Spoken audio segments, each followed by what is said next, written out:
దంచి కొడుతున్న వానలు, వర్షాల కారణంగా చెరువులు, కుంటలు, లోతట్టు ప్రాంతాలు పూర్తిగా జలమయమైనాయి.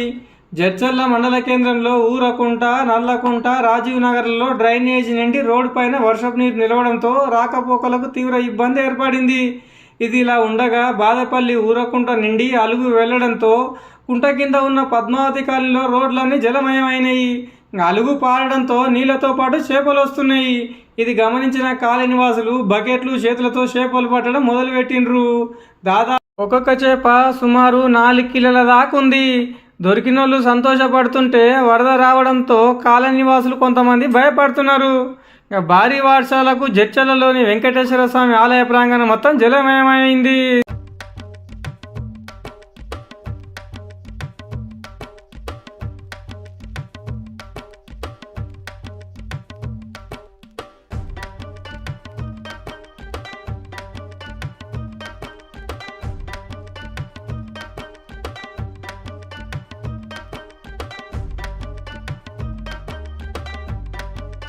వెంకటరమణ సినిమా టాకీస్ కాడ గల్లీలా ఒక ముసలాయన నీళ్ళల్లో కొట్టుకొస్తుంటే చూసి మున్సిపాలిటీ సిబ్బంది కాపాడిర్రు.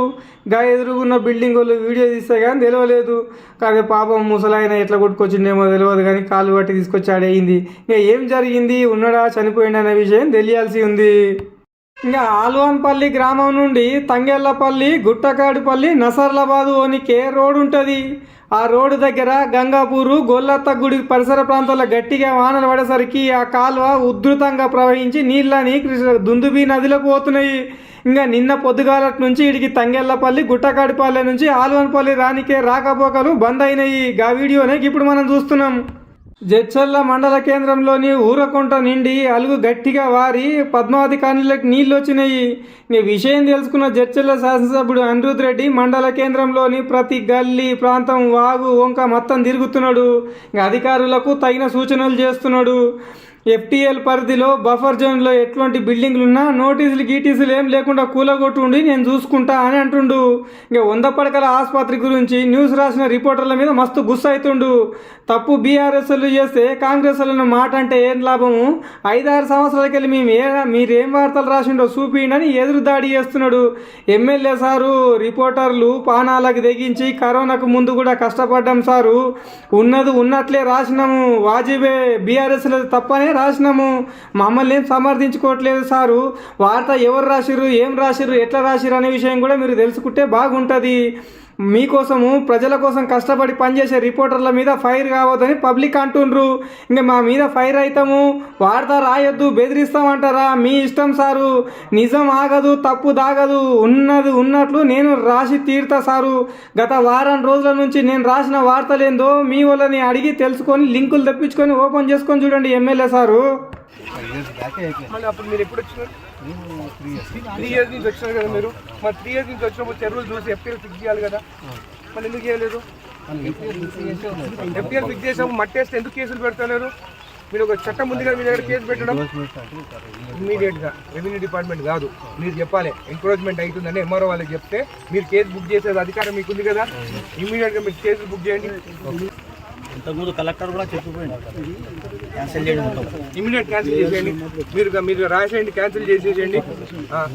అందరు అంటున్నారు ఏం చేయాలి హాస్పిటల్ అంటే, మీరు హైదరాబాద్ ఇంప్లిమెంట్ చేస్తే ఫస్ట్ ఏం మొదలు కొట్టాలి జడ్చర్ల 100 బెడ్ హాస్పిటల్. అందుకని కామ్గా నోరు మూసుకొని కూర్చొని ఉన్నాను నేను.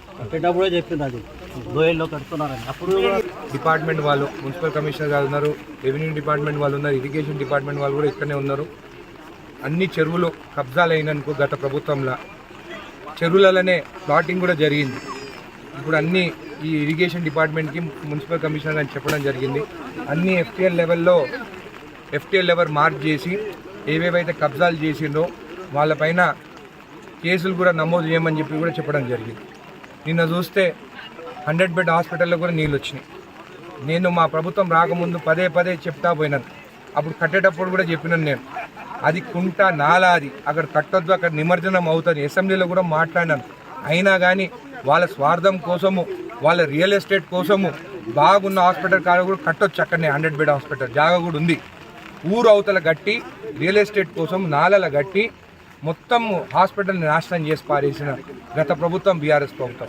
కానీ ఈరోజు నేను ఎందుకు చెప్తున్నానంటే, వాళ్ళు చేసిన తప్పుల వల్లనే ఈరోజు ఈ పరిస్థితి చర్చలో ఒక ప్లానింగ్ లేదు, ఏమీ లేదు. కాబట్టి ఇరిగేషన్ డిపార్ట్మెంట్ వాళ్ళు ఇక్కడనే ఉన్నారు, రెవెన్యూ డిపార్ట్మెంట్ వాళ్ళు ఉన్నారు, మున్సిపల్ కమిషనర్ గారు కూడా ఇక్కడనే ఉన్నారు. వాళ్ళకందరికీ ఆదేశాలు ఇవ్వడం జరిగింది. ప్రతి చెరువు నల్లకుంట కానీ ఊర చెరువు కానీ స్ట్రెంథనింగ్ చేద్దాము. కబ్జా చేసి గ్రావెల్ వేసిన వాళ్ళపైన యాక్షన్ తీసుకుంటాము. దొంగ లేఅవుట్లు చేసిన వాళ్ళపైన కూడా యాక్షన్ తీసుకుంటాము. నిన్న కలెక్టర్కి కూడా నల్లకుంట చెరువు పదే నేను చూస్తూనే ఉన్నాను. ప్రతి ఒక్కరు నాకు కంప్లైంట్ కూడా ఇవ్వడం జరిగింది. మట్టి వేసి చెరువులు కబ్జా చేస్తారు. ఒక పక్కనేమో పాత ఎమ్మెల్యే మేనల్లుడు, ఇంకో పక్కనేమో వేరేళ్ళు కబ్జా చేస్తున్నారు. అవన్నిటికీ యాక్షన్ తీసుకుంటాం. వాళ్ళ పైన కేసులు కూడా నమోదు చేస్తామని చెప్పి మీకు తెలియదు. ప్రజలు వాపోతారు. దీనిపైన మీరు ఏమని చెప్తారు? అధికారులకు మీరు ఏమని ఇస్తారు? గతంలో ఇలాంటి పర్మిషన్లు ఇచ్చిన అధికారులపైన ఎలాంటి చర్యకు మీ ప్రభుత్వం ముందు? ఇప్పుడు అధికారులపైన చర్య తీసుకోమంటావా? పాత ఎమ్మెల్యే లక్ష్మారెడ్డి హాస్పిటల్ కట్టిన దానిపైన చర్య తప్పు చేసిన వాళ్ళు ఎవరి మీద? ఫస్ట్ ఈ రాజకీయ నాయకులు వాళ్ళ స్వార్థం కోసము అధికారులను ఒత్తిడి తీసుకొచ్చి వాళ్ళతోని పర్మిషన్ ఇప్పించిన అధికారుల పైన, పాత గవర్నమెంట్ అధికారుల పైన ఒత్తిడి తీసుకొచ్చిన రాజకీయ నాయకుల పైన వాళ్ళపైన యాక్షన్ తీసుకోవాలి. ఫస్ట్ వాళ్ళు ఒత్తిడి చేసానికే వాళ్ళు ఇచ్చి ఉంటారు. కానీ వాళ్ళు చేసింది కూడా కొంతమంది అధికారులు తప్పు. అది చేసిన తప్పుల వల్లనే ఈరోజు మీరు జడ్చలే ఈ పరిస్థితి. కాబట్టి ముందు ఎవరైనా కానీ యాక్షన్ తీసుకోవాలంటే, ఎవరైనా కానీ ప్రజలు ఎక్కడైనా తప్పు జరిగితే రాజుని అంటారు. గత 10 సంవత్సరాలు ఇక్కడ ఉన్న రాజు ఏవైతే తప్పులు చేస్తున్నారో దానివల్లనే ఈరోజు జడ్చలే ఈ పరిస్థితి. ముందు ఆయన పైన యాక్షన్ తీసుకోండి. ఆయనను జడ్చలేకి రానియకుండా ఆపండి. ఆ దమ్ములు ఉందా మీకు?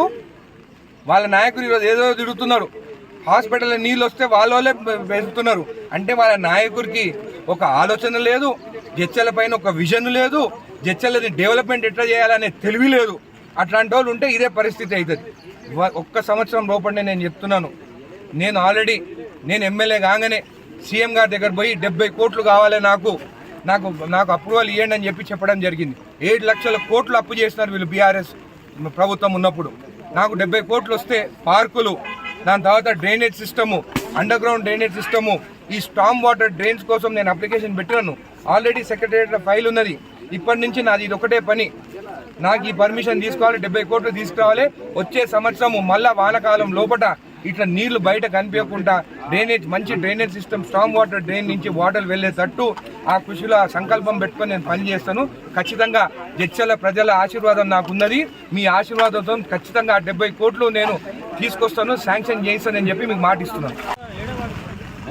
నిన్న రాత్రి నుంచి కుండపోతూ వర్షాలు కురవడం వల్ల మన ఊరకుంట చెరువు నిండి అలుగు పారుతుంది. మరి ఈ ఊరకుంట చెరువుకి కనెక్టెడ్గా పైన 2 కుంటలు ఉన్నాయి. ఆ కుంటల నుంచి కూడా వాటర్ ఈ కుంటలో చేరి ఈ అంతా అలుగు ప్రాంతము. మరి ఇక్కడ కూడా కన్స్ట్రక్షన్స్ గతంలో అయి ఉన్నాయి.